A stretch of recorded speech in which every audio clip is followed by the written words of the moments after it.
दिल्ली में पीएम मोदी ने अपनी महत्वाकांक्षी स्टार्टअप योजना की शुरुआत कर दी और सिलसिलेवार तरीके से बताया कि आखिर इनका एक्शन प्लान क्या है, किस तरह की सहूलियत होगी स्टार्टअप करने वाले उन युवा उद्यमियों को जिनके मन में सपने हैं, जो कदम आगे बढ़ाना चाहते हैं। और इस बात का खास तौर पर जिक्र किया उन्होंने कि अब नए सपने देखने की ताकत लोगों को कुछ और ज्यादा मिलेगी। कुछ अहम बिंदुओं की ओर भी इशारा किया उन्होंने, जिसकी उम्मीद की जा रही थी उन नए युवा उद्यमियों की ओर से। कुछ अड़चने जो सरकार की तरफ से आती है ऐसे उद्यमियों को, वो कम से कम हो, इस दिशा में कदम उठाने की बात पीएम मोदी की ओर से कही गई है इस कार्यक्रम के आगाज के वक्त। और सबसे खास बात यह कि कुछ पेचीदगियां अगर है कानूनी तौर पर, तो निःशुल्क उन्हें सहयोग मिले, सलाह मिले, इसकी भी इसमें योजना में इन चीजों को शामिल किया जाएगा। उन्हें प्रोत्साहित करने के लिए कई सारी और चीजों का भी जिक्र पीएम मोदी ने किया है। और सबसे खास बात यह कि अब इस घोषणा के बाद क्या मानते हैं वो लोग, वो युवा उद्यमी जो इस वक्त हमारे साथ स्टूडियो में मौजूद हैं। बहुत जल्द और संक्षेप में आप सबसे एक एक छोटा रिएक्शन जानना चाहेंगे। अतीत जैन, क्या आपको लगता है सपने देखने में अब और सहूलियत होगी, और वो कैसे? सपने देखने में सहूलियत होगी क्योंकि क्रेडिट लिमिट एक प्रॉब्लम होता है। फंड रेस के वक्त भी कभी कभी इंसान फंड्स में शॉर्ट हो जाता है। प्रोसेस बहुत लंबी होती है कंप्लायंस वाली। बिल्कुल, अगर ये प्रोसेस छोटी हो जाए तो फायदा है। दूसरा, एग्जिट प्लान, इंसॉल्वेंसी एक्ट जो इंडिया में मिसिंग थी, वो बहुत लोगों को स्टार्टअप करने से रोक लेती थी, या स्टार्टअप बंद करने से रोक लेती थी, अगला स्टार्टअप करने से रोक लेती थी। तो मुझे लगता है कि अब हम सीरियल एंटरप्रेन्योर्स और देखेंगे इंडिया में। ये आपको लगता है। शिप्रा, आपको किस सबसे अहम बात से उम्मीद जगी है कि आज के बाद एक नया रास्ता खुलने वाला है? कैपिटल गेन्स जो टैक्स एग्जेम्पशन है, ये बहुत ही इंपॉर्टेंट एंड रेलेवेंट पॉइंट है। स्टार्टअप्स के लिए ये एक चैलेंज रहता है, खास तौर पे शुरू में जब ओनर्स अपने खुद के पैसे डाल रहे हैं या फैमिली फ्रेंड से बोरो कर रहे हैं, अपना मकान बेच रहे हैं, तो कैपिटल गेन्स का एक इशू आता है। ये मुझे भी आया था। एक और बहुत रेलेवेंट चीज थी पेटेंट प्रोसेसिंग की। मैं खुद इस प्रोसेस से तंग आ चुकी हूँ। एक लॉयर से 1 घंटे की फीस 15,000 से 25,000 रुपए तक की होती है।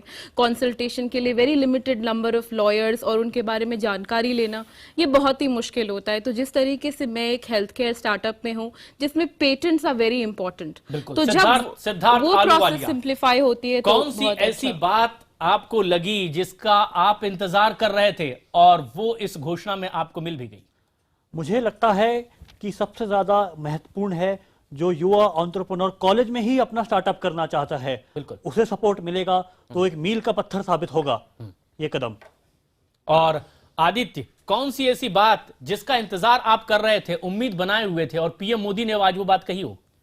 जैसे कि मैंने पहले भी कहा कि अगर कैपिटल गेन टैक्स में अगर कुछ रियायत मिलती है तो फिर ये इन्वेस्टर के लिए बहुत बड़ा एक प्लस पॉइंट रहेगा। और आप देखिएगा ये बहुत सामने आएंगी स्टार्टअप्स को एक्सेस टू कैपिटल, जो सबसे मेन पॉइंट होता है कोई भी बिजनेस के लिए, वो बहुत बड़ा एक सपोर्ट रहेगा। ये आपको लग रहा है? नीरज, इरफान। और तो अब से कुछ देर पहले ही पीएम मोदी ने स्टार्टअप इंडिया का आगाज किया, एक महत्वाकांक्षी योजना, और जैसा कि कहा गया एक आंदोलन के तौर पर इसे आगे बढ़ाया जाएगा।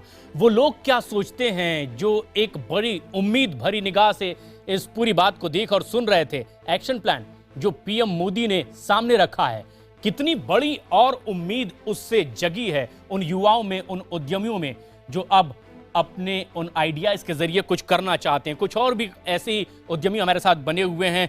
आदित्य, इस पूरे एक्शन प्लान में कौन सी ऐसी बड़ी बात आपको लगी कि अब इससे रास्ता आसान होगा? सबसे बड़ी बात इसमें यह दिखती है कि मोदी जी ने जो कहा कि ऐप से निकल के आगे भी स्टार्टअप है। बिल्कुल, ऐप पे रेस्ट्रिक्टेड नहीं है स्टार्टअप, या ऑनलाइन पे रेस्ट्रिक्टेड नहीं है, वो बहुत बड़ी बात है। वो एम्प्लॉयमेंट जनरेशन के लिए बहुत बड़ी पॉजिटिव पॉइंट है अब देखा जाए तो, एंड स्किल लेबर के लिए भी बहुत बड़ा पॉजिटिव पॉइंट है। ये सबसे खास बात आपको लगी है। पटना से इरफान आलम हमारे साथ लगातार बने हुए हैं, एक ऐसे ही युवा उद्यमी। इरफान, कौन सी ऐसी बड़ी बात इस पूरे एक्शन प्लान में आपको लगा कि अब ये परवास चढ़ सकेगी, उड़ान जो सपने देखे जा रहे हैं? प्रशांत, मुझे लगता है कई सारी अच्छी बातें हैं। जैसे आप देखिए, पीएम मोदी ने कहा कि कैपिटल गेन टैक्स एग्जेम्पशन होगा, इंक्यूबेशन सेंटर्स को सेटअप करने में जोड़ दिया है। उसके अलावा 10,000 करोड़ का वेंचर फंड बनाने की बात कही गई है।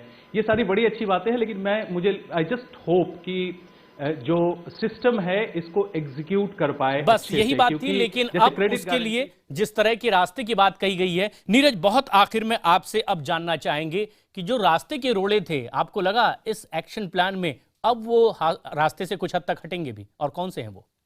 देखिए प्रशांत, रास्ते के रोड़े तो हटेंगे जरूर, अब कितने हटेंगे ये देखने की बात है। हटना तो जरूरी था, इसीलिए इतना बड़ा प्रोग्राम भी किया गया। और सरकार ने जो पॉलिसी लाई है उसमें से अगर 50% भी हम अगर मानते हैं कि वो लागू हो जाए तो लोगों के लिए काम करना बहुत आसान होगा। जो बहुत जल्दी मैं कुछ पॉइंट सम अप करना चाहता हूँ। जो मोदी जी ने कहा उसमें सीरियसनेस दिखी, जैसे कि उन्होंने शुरुआत में कहा कि सैटरडे है फिर भी सरकार काम कर रही है। बिल्कुल, और ये ऐसी कुछ चीजें थी नीरज, वक्त क्योंकि खत्म हो चला है, लेकिन आप लोगों का शुक्रिया, हमसे जुड़े और आपकी बेशकीमती राय हम तक भी और हमारे तमाम दर्शकों तक भी पहुंची, एक नई उम्मीद के साथ कि इस पीएम मोदी के स्टार्टअप इंडिया के एक्शन प्लान से वो रास्ते और आसान होंगे जिस तरफ बढ़ना चाहते हैं युवा उद्यमी। हमारी तमाम आप सभी युवा उद्यमियों को शुभकामनाएं हैं भविष्य में कि और तेजी से आप आगे बढ़ सकें। हमारे साथ जुड़ने के लिए आप सभी का बहुत बहुत शुक्रिया। फिलहाल हमारी इस खास पेशकश में इतना ही, लेकिन इसके अलावा भी देश और दुनिया की तमाम ताजा खबरों के लिए देखते रहें IBN 7।